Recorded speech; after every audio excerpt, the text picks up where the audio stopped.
Dune by Frank Herbert is one of the greatest and most influential science fiction novels ever written. Published in 1965, the book goes far beyond space battles or futuristic technology. At its core, Dune is a profound exploration of power, politics, religion, ecology, destiny, leadership, survival, human evolution, colonialism, and the dangerous relationship between hero worship and authority. Set thousands of years in the future, the story takes place in a vast interstellar empire where noble houses compete for power under the rule of an emperor. The most important resource in the universe is a substance called melange, commonly known as the spice. The spice exists only on the desert planet Arrakis, also called Dune. This immediately introduces one of the novel's central themes: control over resources creates power. Whoever controls the spice controls economics, politics, travel, and influence across the galaxy. The spice extends life, enhances awareness, and allows space navigators to safely guide interstellar travel. Without it, civilization itself would collapse. Arrakis therefore becomes the center of political struggle, exploitation, and conflict. This reflects real historical and modern struggles over valuable resources such as oil, land, and strategic territories. The novel follows Paul Atreides, the young heir of House Atreides. Paul is intelligent, sensitive, highly trained, and burdened by enormous expectations. His father, Duke Leto Atreides, receives control of Arrakis from the Emperor, replacing their bitter rivals, House Harkonnen. But this transfer is actually a trap. The Emperor secretly fears the growing popularity and integrity of House Atreides. This introduces another major theme: politics and power rarely operate transparently. Beneath public alliances often exist manipulation, betrayal, and hidden agendas. Dune constantly portrays political systems as psychologically and strategically complex. Another major theme is survival in harsh environments. Arrakis is an unforgiving desert planet where water is more valuable than almost anything else. Gigantic sandworms roam the desert, capable of swallowing enormous machines and entire groups of people. The environment itself becomes one of the novel's most important forces. Frank Herbert treats ecology not merely as background scenery, but as central to culture, politics, and identity. The native people of Arrakis, the Fremen, survive because they deeply understand the desert. They conserve water obsessively, adapt to extreme conditions, and build their entire civilization around environmental reality. This creates one of the novel's strongest lessons: societies disconnected from ecological understanding become vulnerable and destructive. Herbert was far ahead of his time in exploring environmental themes and sustainability. Another major theme is adaptation. The Fremen survive not through luxury or domination, but through discipline, resilience, and intimate knowledge of their world. Paul gradually learns from them, transforming from a noble outsider into someone capable of surviving Arrakis itself. This reflects another key lesson: true strength often comes from adaptation rather than control. Another central theme is destiny versus free will. Paul begins experiencing prophetic visions after exposure to the spice. He sees possible futures, wars, religious fanaticism, and enormous violence carried out in his name. At first, these visions appear empowering, but Herbert gradually reveals their terrifying consequences. Paul becomes trapped between trying to avoid catastrophic futures and unintentionally moving toward them. This creates one of the novel's deepest philosophical questions. If someone can see the future, are they free to change it? Or does knowledge itself create inevitability? Dune repeatedly challenges simplistic ideas about prophecy and chosen heroes. Another major theme is the danger of messianic leadership. At first, Paul resembles a traditional heroic figure. He is gifted, intelligent, noble, and increasingly powerful. But Herbert intentionally complicates this archetype. The Fremen begin viewing Paul as a messianic figure prophesied to transform their world. Religious belief amplifies his influence rapidly. Yet Paul himself becomes increasingly horrified by the fanaticism growing around him.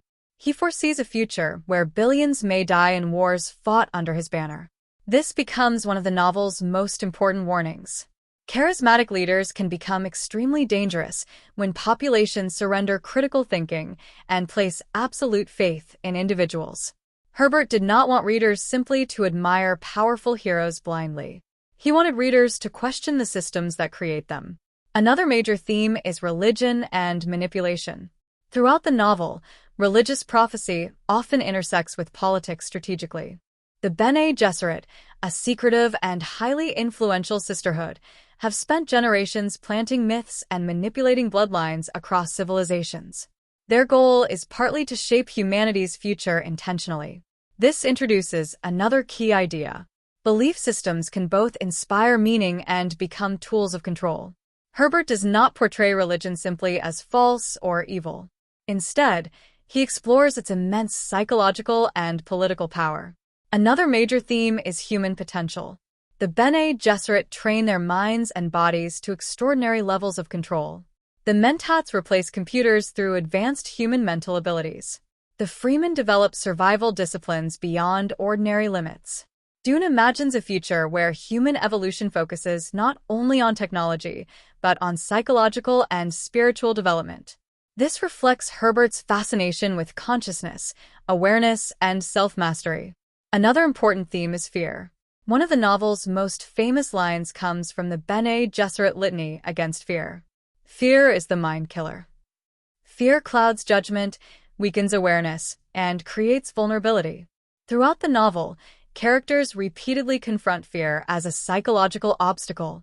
Paul's growth depends partly on learning to remain conscious and disciplined under extreme pressure. Another major theme is colonialism and exploitation. The Empire exploits Arrakis largely for its spice while ignoring or suppressing the native Fremen culture. The outsiders view the planet mainly as a resource. Yet the Fremen possess deep ecological wisdom and cultural strength underestimated by imperial powers. This reflects real historical patterns where indigenous knowledge and humanity become ignored under systems of extraction and domination. Another important lesson concerns power itself. Almost every major institution in Dune seeks control. The Emperor seeks political stability. The Harkonnens seek domination and wealth. The Bene Gesserit seek influence over humanity's future. The Spacing Guild seeks monopoly over travel. Religious groups seek spiritual authority. Herbert repeatedly shows that concentrated power tends toward manipulation and corruption. No institution remains entirely pure. This creates a morally complex world where good and evil rarely appear simple. Another major theme is identity transformation. Paul gradually evolves from noble heir into something far more complex. Exposure to spice expands his consciousness dramatically. He becomes both more powerful and more psychologically burdened. The more he sees, the less freedom he feels. Knowledge itself becomes heavy. This reflects another philosophical idea in the novel. Awareness can isolate as much as it empowers. Another major lesson concerns ecological interconnectedness. Everything on Arrakis connects. The spice, the sandworms, the desert, the water cycle, the Fremen way of life. Herbert presents ecosystems as delicate networks where changing one element affects everything else. This systems thinking approach was revolutionary in science fiction at the time. Another important character is Lady Jessica, Paul's mother. Jessica belongs to the Bene Gesserit and embodies discipline, intelligence, emotional complexity, and strategic awareness. Her decisions shape enormous historical consequences. Through Jessica, Herbert explores themes of motherhood, loyalty, duty, and unintended consequences. Another major theme is sacrifice. The Fremen endure immense hardship, preserving their dream of transforming Arrakis into a greener world. Many characters sacrifice comfort, identity, or morality pursuing larger visions. But Herbert repeatedly questions whether ends justify means. Ambition mixed with certainty becomes dangerous. Another central lesson concerns control versus harmony. Many rulers seek domination over environments, populations, and systems. The Fremen survive partly because they work with their environment rather than attempting to overpower it blindly. This ecological philosophy becomes one of the book's deepest insights. Another major theme is the complexity of heroism. Paul becomes increasingly powerful and influential, yet the novel refuses to portray this transformation as purely triumphant. His rise carries horrifying implications alongside liberation. This ambiguity makes Dune unique.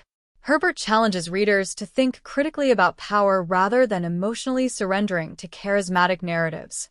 Another timeless lesson concerns adaptability. Rigid systems often collapse under changing realities.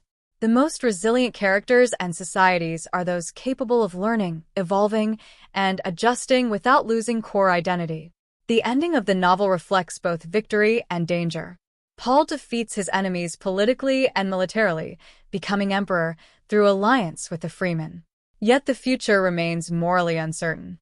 The seeds of fanaticism and empire remain alive. Herbert intentionally avoids simple happy endings because power itself remains psychologically dangerous. How can someone apply the lessons of Dune today? First, question charismatic leaders and hero worship. Second, understand how fear influences decisions. Third, recognize the political importance of resources and ecology. Fourth, value adaptability over rigid control.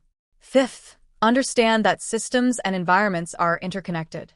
Sixth, remain critical of institutions seeking concentrated power. Seventh, remember that knowledge and awareness require responsibility. Another practical lesson is self-discipline. Many characters succeed not because of raw force, but because of mental control, patience, awareness, and strategic thinking. Emotional mastery becomes a form of strength. The final summary of Dune is this: power, prophecy, and leadership become dangerous when mixed with fear, fanaticism, and unchecked ambition. Human survival depends not on domination alone, but on ecological understanding, self-awareness, adaptability, and critical thinking. Charismatic leaders may inspire hope, but blind devotion risks catastrophe. In the end, Frank Herbert reminds readers that true wisdom comes not from controlling everything, but from understanding complexity, respecting interconnected systems, and remaining conscious of the moral consequences power creates.